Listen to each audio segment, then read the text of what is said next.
Hello. Welcome to the Good Morning Seniors YouTube channel. Today's deep dive topic is, this bedtime mistake is ruining your sleep after 60. So if you're listening today, maybe you've noticed that, well, getting a really good night's sleep isn't quite the automatic thing it used to be. You know, those nights where you just drift off easily and wake up feeling fantastic. Maybe they feel a bit like a distant memory now. If that sounds familiar, we want to tell you something important. It's very often not just about, getting older. There's frequently a single, really powerful and crucially fixable thing that's actively messing with your rest. That's right. It's a biological reality we have to understand. As we get into our 60s and beyond, our bodies change. Specifically, we naturally start producing less of a really key hormone, melatonin. Melatonin is basically the signal that tells your body and brain, hey, it's time to wind down. And this natural drop, which happens with age, we'll get into the details, it just makes everyone over 60 more vulnerable, really, to sleep problems than when they were younger. The baseline is lower, so even small disruptions can cause, big issues. And from everything we've looked at, the single biggest, most common disruption, the major mistake we're zoning in on today is using electronic devices. Things like phones, tablets, even just watching TV right before you intend to sleep. That bright screen, and particularly the blue light it pumps out, it acts like a silent thief. It's systematically stealing your sleep right when you need it most. Exactly. And we've gathered the latest science on this, looked deep into the specific biology of how sleep changes with age.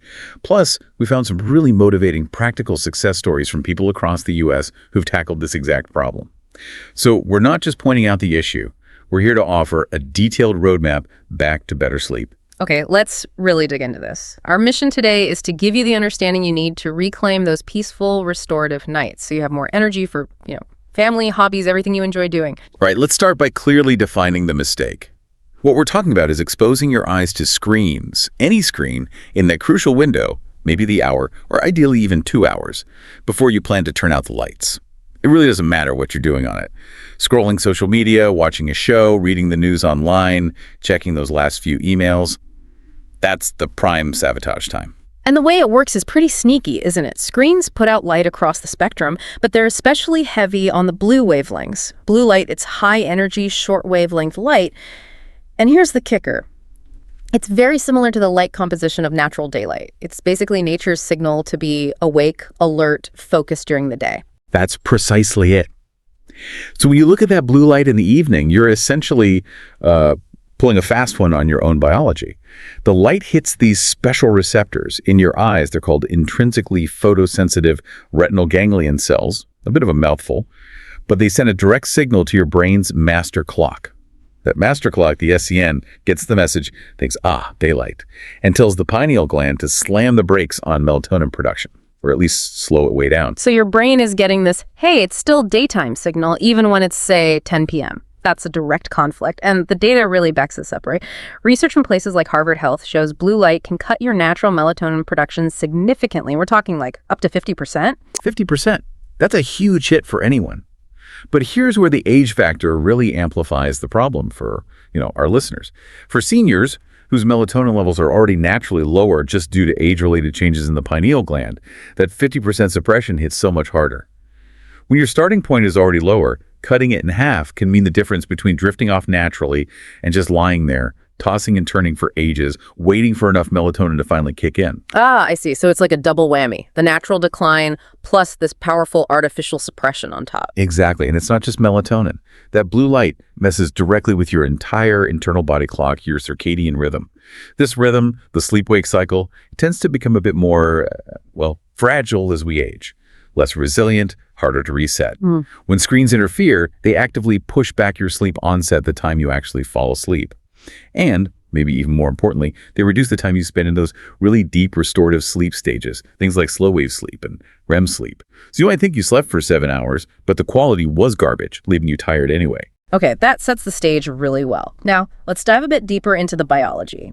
Let's understand exactly what we're up against so we know how to fight it. Right. First, we have to accept that age itself already puts us at a bit of a natural sleep disadvantage. We know for sure that melatonin levels in people over 60 are generally about 20 to 30% lower than when they were, say, in their 30s or 40s.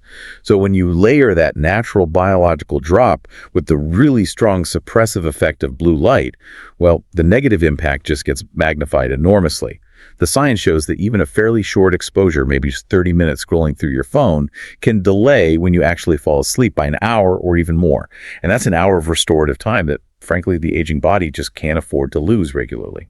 And it's not only the melatonin, is it? It's also about how alert that light makes you feel almost instantly. Yes, absolutely. It directly stimulates the brain's wake centers. It's an immediate physiological jolt. Your body ramps up production of cortisol, that's your main stress and alertness hormone. Right when it should be winding down. Exactly. Cortisol should be hitting its lowest point in the evening to allow you to relax and prepare for sleep. But you shine that bright screen in your eyes, and you're basically hitting the physiological panic button. That sudden cortisol surge, triggered because your brain thinks it's seeing daylight, makes genuine relaxation almost impossible. It keeps your mind racing even after you turn the lights off. That makes total sense. The brain's getting conflicting signals. But what about the physical strain? We hear about digital eye strain, headaches. Does that play a big role in stopping sleep? It definitely contributes. Staring intently at a bright screen makes the little muscles in your eyes work harder, leading to that digital eye strain. And yes, that can certainly trigger tension headaches, maybe even migraines for some people. Any kind of physical discomfort or pain makes it much harder for the body to switch off and transition into rest mode. So the screen habit adds another layer, another physical barrier to getting good sleep. And there's a really specific biological detail here that connects this directly to our audience over 60, isn't there? Something about the eye's lens changing. Yes, this is a crucial piece. When we're younger, the lens inside our eye is quite clear and flexible, and it naturally filters out some blue light. But as we age, the lens tends to get a bit denser, sometimes developing a slight yellowing or cloudiness, think cataracts, even mild ones. Okay. Now, you might think a denser, yellower lens would block more blue light, but it's actually the opposite effect that matters most here. Because the lens structure changes and loses flexibility, it paradoxically allows more of that high-energy blue light to pass through and reach the retina at the back of the eye, compared to a younger eye. Wow, wait, so the aging eye lets more disruptive light in, not less? In effect, yes, for this specific purpose of melatonin suppression. The changes mean the filtering isn't as protective against this particular wavelength. So if a 30-year-old and a 65-year-old look at the same phone screen, the 65-year-old's retina is likely getting a higher dose of the light that signals daytime to the brain. It amplifies the negative effect. The aging eye is simply less shielded from this specific type of light disruption. Goodness. So the biological changes actually make the screen problem worse, not better. The cumulative effect must be huge. It really is. We're not just talking about feeling a bit tired. Chronic, night after night screen use before bed is directly linked to clinical insomnia. The data shows pretty consistently that seniors who regularly use screens in the hour or two before bed report something like 40% more sleep complaints. That includes trouble falling asleep, waking up too early, waking frequently, compared to those who have a good screen-free wind-down routine. It's a real chronic health issue. Okay, so we've covered the how blue light messes with your sleep biology. Now let's shift gears and talk about the why. Why does this matter so much? Let's connect this chronic lack of good sleep to the bigger picture.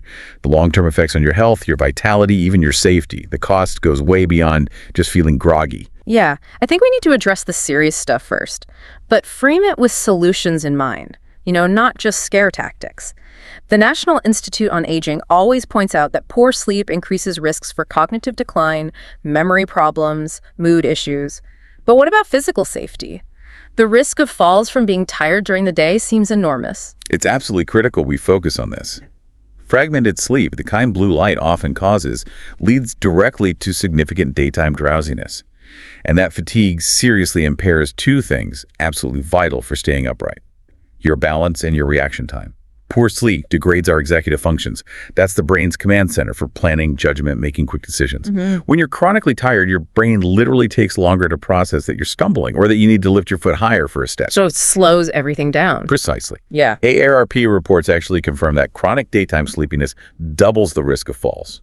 And we all know falls can be devastating for seniors, leading to serious injuries and loss of independence. That really draws a straight line from checking your phone late at night to potentially having a dangerous fall the next day. It's not just being tired, it's having an impaired brain. Exactly. And the cognitive fog isn't just about being slow, it's about learning and remembering.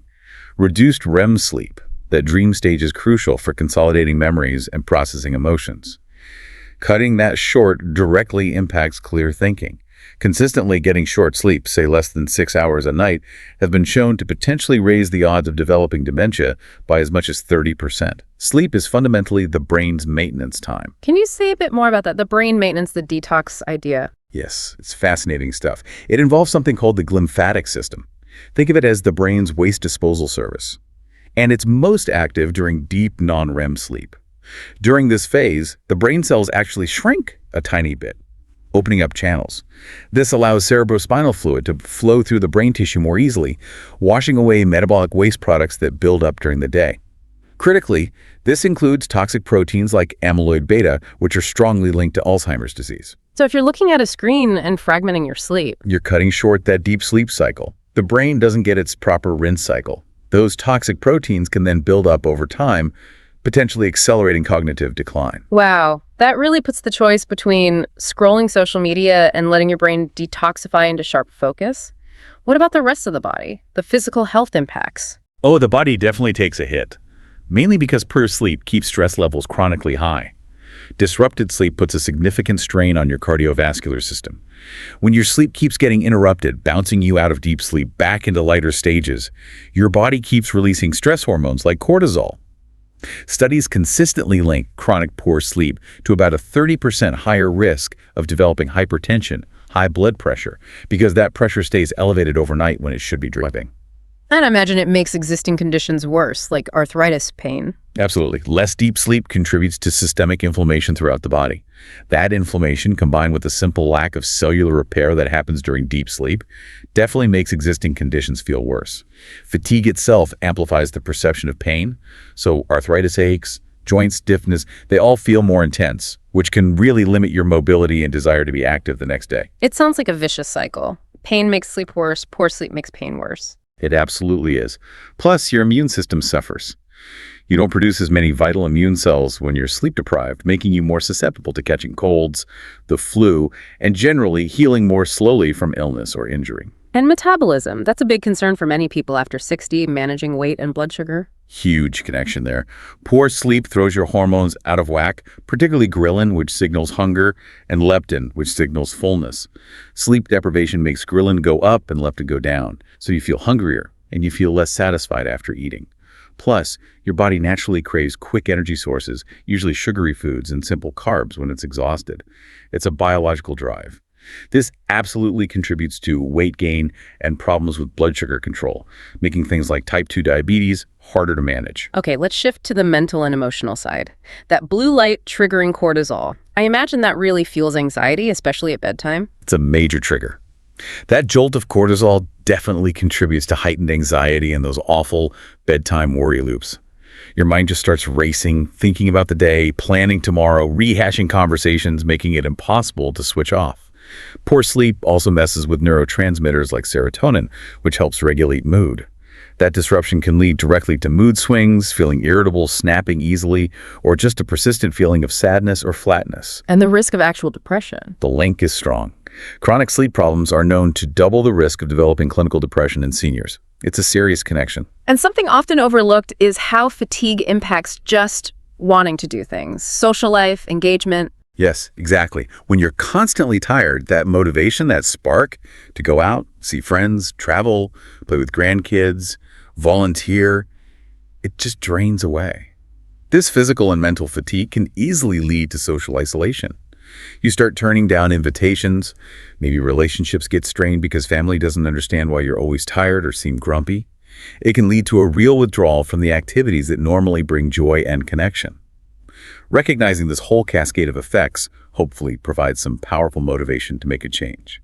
Okay, so we've laid out the science, the biology, the consequences. Now, let's make it really practical. How does this show up in your life? Are you seeing these signs? We put together a kind of checklist based on the research, some key red flags to look out for. Yeah, the first one is pretty straightforward. How long does it take you to fall asleep?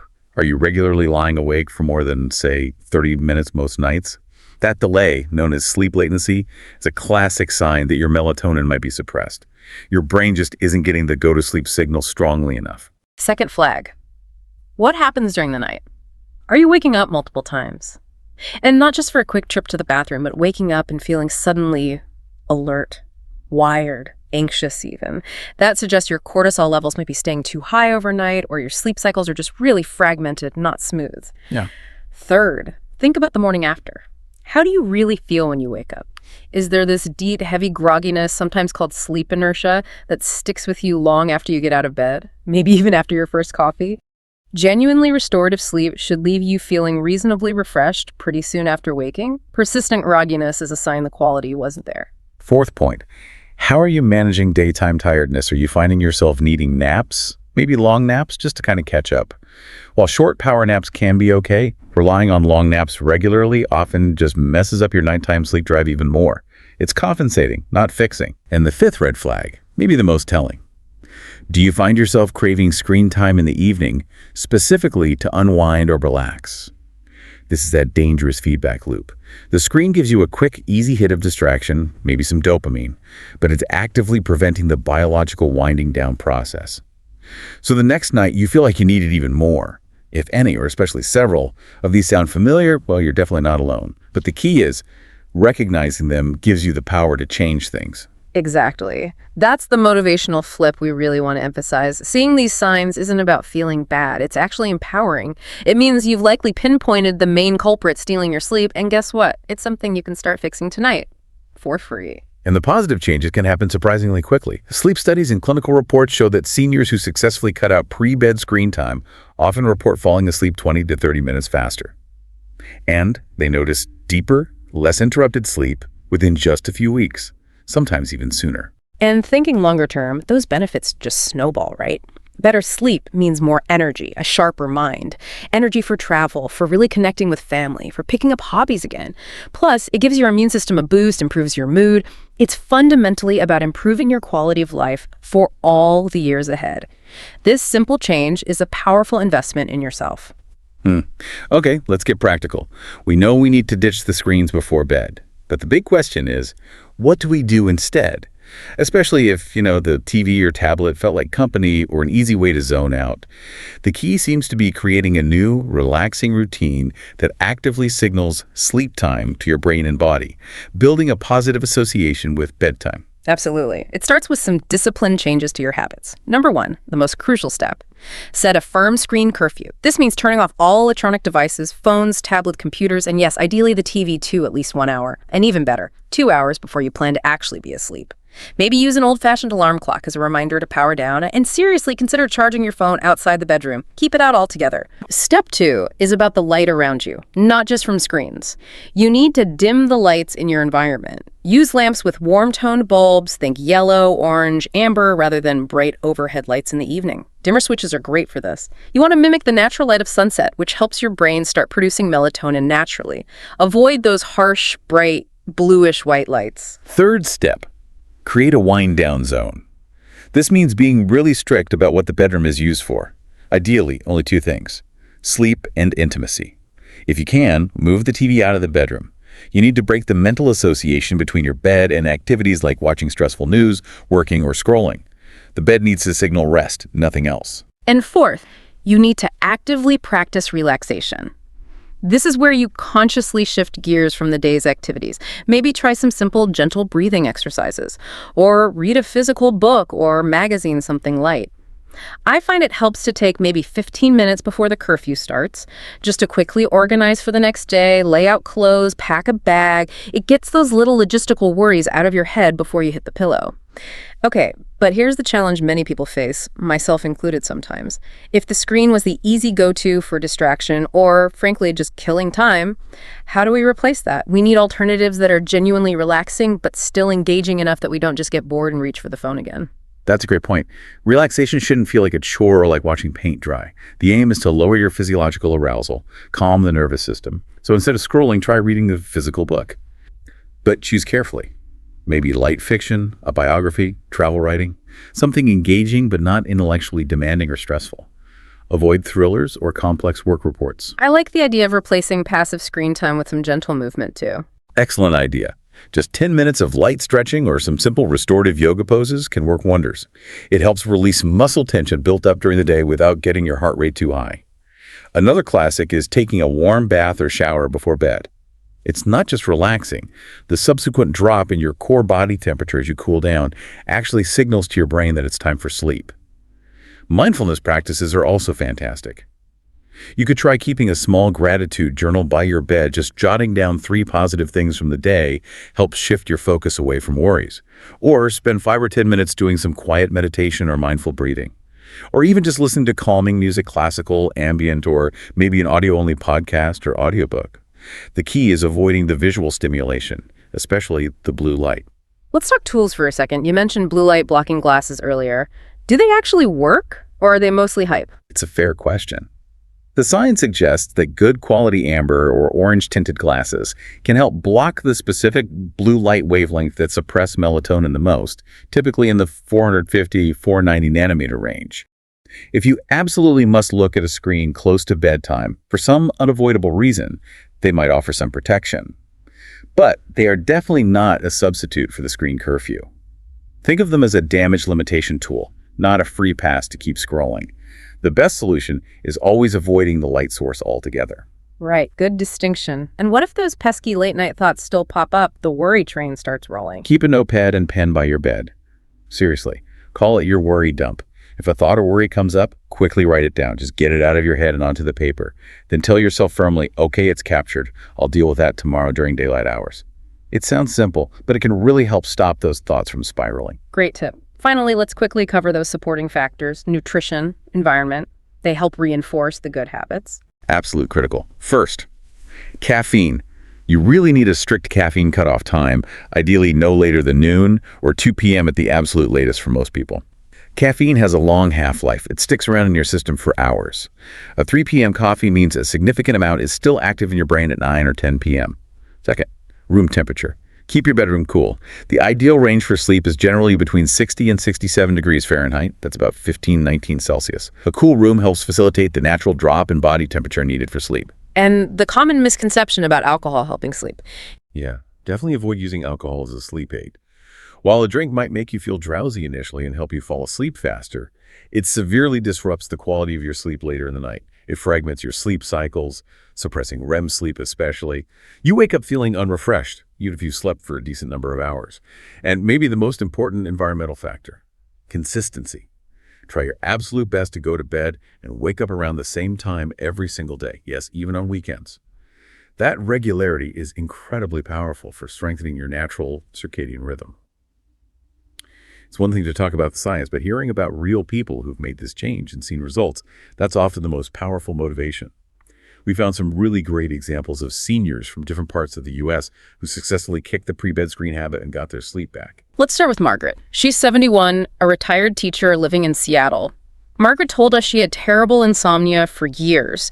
Her routine was playing these complex puzzle games on her tablet, often until midnight. She thought it was relaxing her brain, but she was only getting maybe 3-4 hours of really broken sleep. She said she felt exhausted all day, snapping at her grandkids. What really spurred her to change was a frank discussion with her doctor. They talked about the clear link between chronic poor sleep and increased dementia risk. That scared her into action. So Margaret set a strict 8 p.m. screen curfew. No more tablet games. Instead, she started reading actual paper books using a soft, warm bedside lamp.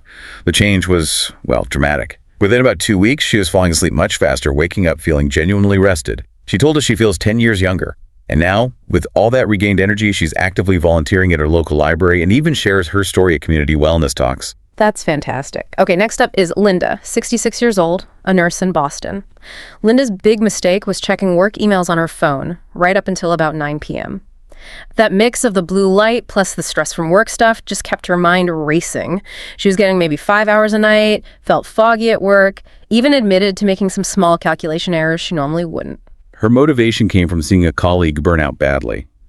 Linda decided she had to make a change. She banned all work devices after 9 p.m., no exceptions. She replaced checking emails with a new calming ritual, spending a few minutes journaling her thoughts and worries, then having a cup of chamomile tea. Her sleep improved significantly. She started getting a solid 7-8 hours most nights. Her mood stabilized, her focus at work sharpened right back up. Now she actually leads wellness sessions at our hospital, advocating for healthy sleep based on her own success. Great example. Then we have Carol, 69, down in Miami. Carol was doing some things right. She'd take a nice walk in the evening. But then she'd follow it up by binge-watching TV shows for a couple of hours, totally undoing the wind-down effect. She'd feel restless until midnight, wake up groggy. She even noticed it affecting her hobbies. My focus during bridge games was shot, she said. Couldn't concentrate. Carol realized she needed a better replacement for the TV stimulation. Once she learned about how blue light directly kills melatonin, she went cold turkey, screen-free after dinner. She swapped the TV time for gentle stretching exercises while listening to soft classical music in a dimly lit room. Her sleep quality improved really fast. She had more energy for her activities at the beach club, and her story actually inspired others in her retirement community to start their own screen-free evenings group. Love that ripple effect. And Susan, 72, from Chicago. Her issue was that she'd started to dread her bed because she'd lie there frustrated, scrolling on her phone late at night when she couldn't sleep.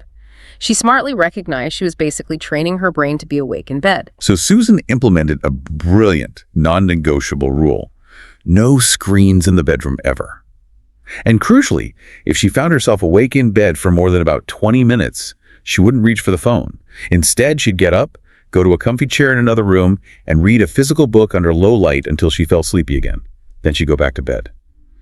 This broke the negative association. Her sleep quality soared, her bedtime anxiety plummeted. Now she has the energy to host really lively book clubs. That's a powerful strategy. Lastly, Marty from New York. He started tackling this just before turning 60. He had this pattern for years, waking up like clockwork around 3 a.m. and immediately checking his phone for the time, for messages, whatever. He eventually had this aha moment, realizing he was actively conditioning himself for interrupted sleep. By cutting out screens before bed and critically resisting the urge to check his phone if he woke up, his sleep pattern completely normalized right around the time he turned 60. Yeah, these stories really drive it home, don't they? Across different lifestyles, different specific habits, the core solution was the same. Get rid of that screen stimulation before bed. It's often the single most effective, completely free thing seniors can do to get their sleep and vitality back. #hashtag your dog rapture. So let's wrap this up. The main takeaway from our deep dive today is pretty clear, isn't it? That single biggest mistake, the one quietly sabotaging sleep for so many people over 60, is exposing your eyes to blue light from screens in the hours before bed. It dramatically worsens the natural age-related drop in melatonin, leading to that frustrating cycle of shallow, interrupted sleep and daytime fatigue that just impacts everything: your health, your safety, your enjoyment of life. Absolutely. Yeah. And maybe a final thought to leave you with tonight. Think about the real cost benefit here. What's the true price of prioritizing those last few minutes of scrolling or watching TV over letting your body and brain perform their essential overnight maintenance? We talked about that lymphatic system, the brain's detox process that happens during deep sleep. When you disrupt that, you're potentially hindering your brain's ability to clear out harmful waste products. Considering all the risks, physical, cognitive safety, the choice you make tonight about putting that device away an hour or two before bed, well, it's a profoundly important investment in your long-term health and sharpness. Well said. We really encourage you, starting tonight, just try it. Set that screen curfew. Maybe start with just 60 minutes before bed. See how you feel after a week, after 2 weeks. Track it. You truly deserve to wake up feeling rested, feeling safe, and feeling ready to embrace your day. If you found this deep dive helpful, please make sure to like, share, and subscribe to the Good Morning Seniors YouTube channel. Sweet dreams.